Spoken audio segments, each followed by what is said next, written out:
Hope everybody is well today. I am. Our meditation this morning is going to come from the book of Matthew, the 7th chapter, verses 7 through 8. And I'll be reading from the New Living Translation. And it reads, "Keep on asking, and you will be given what you ask for. Keep on looking, and you will find. Keep on knocking, and the door will be opened. For everyone who asks receives, everyone who seeks finds, and the door is open to everyone who knocks." My meditation this morning is entitled Operation Push. You all know I work for the Department of Veterans Affairs. We work very closely with the Department of Defense, who of course is our military, Army, Navy, Air Force, Marines. And in the military, so lots of veterans in here, you guys know there's lots of operations. There's Operation Desert Storm. Right now we're in the middle of Operation Iraqi Freedom and Operation Enduring Freedom. But for the soldiers in God's Army today, I am proposing Operation Push. And PUSH stands for Pray Until Something Happens. Operation Push. There's a beauty salon that I go to in Baltimore, and there's an Indian lady in there, and she does eyebrows, arching eyebrows and removing like facial hair on women. And she uses this special technique where she doesn't actually use wax or tweezers, she uses cotton thread. And she removes the eyebrows like that. And she's very, very popular. I mean, her booth is always packed. People are always waiting for her. Well, one morning I was in the shop, and apparently I guess she was running late because she had about 4 or 5 clients that were stacking up. And so I'm sitting in my beautician's chair, and I see her come through the door. And she stops as soon as she crosses the threshold, and you can tell she was praying. She was doing something with her hands. Her eyes were closed. She was doing a little prayer. She came in. She spoke to everybody, told her client she'd be right with them. And she came about 12 feet to her workstation, and she touched this little wooden idol, I guess it was, on her workstation, and she touched it and she prayed, and she touched it and she prayed. And I sat there, and I actually felt a little guilty and convicted, because here this woman is praising a non-living God. She's probably Hindu, Buddhist, or something like that, but she made it a point to consistently and persistently come through that door, say her prayer as soon as she crossed through the threshold, got to her workstation and prayed. And I said, here I am, a Christian serving a risen God, and I can't say that I do that.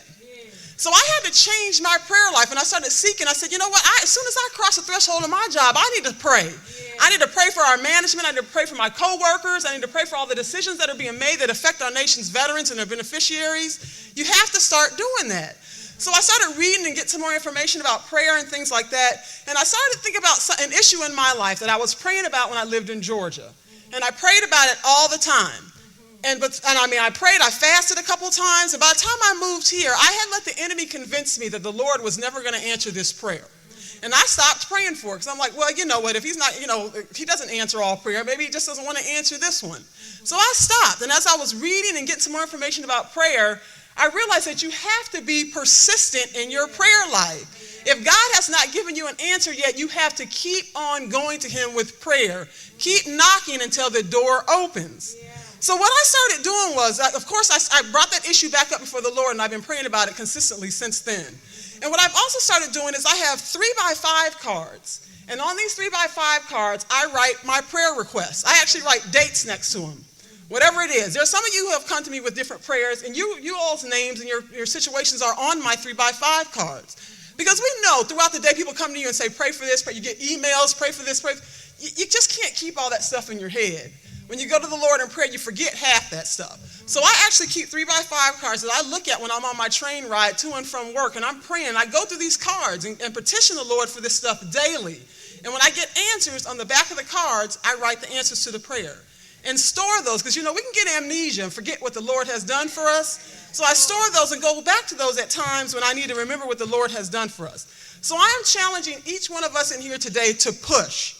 Jesus tells us in Luke 18, 1 through 8, about the persistent widow who kept going to that ungodly judge about a situation where she felt she had been wronged. That woman kept going to that judge and kept going to that judge till finally he was like, you know what, this woman is crazy. I'm tired of her. Grant to her what it is that she wants.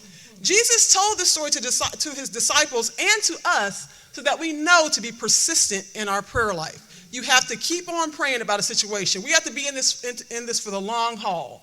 We are not sprinters, we are marathoners when we come to be in our Christian life. God can certainly answer our prayer as soon as we send it up there, but oftentimes you have to understand that it's during that waiting period that's where you really grow, that's where the relationship becomes strong, where you're actually waiting for the Lord to answer your prayer.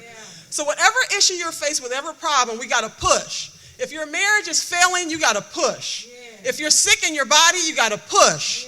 If you want a new job or if your finances are failing, you have to push. You want to know God more intimately, you have to push. Church, we are going to push. We are going to pray until something happens. God bless.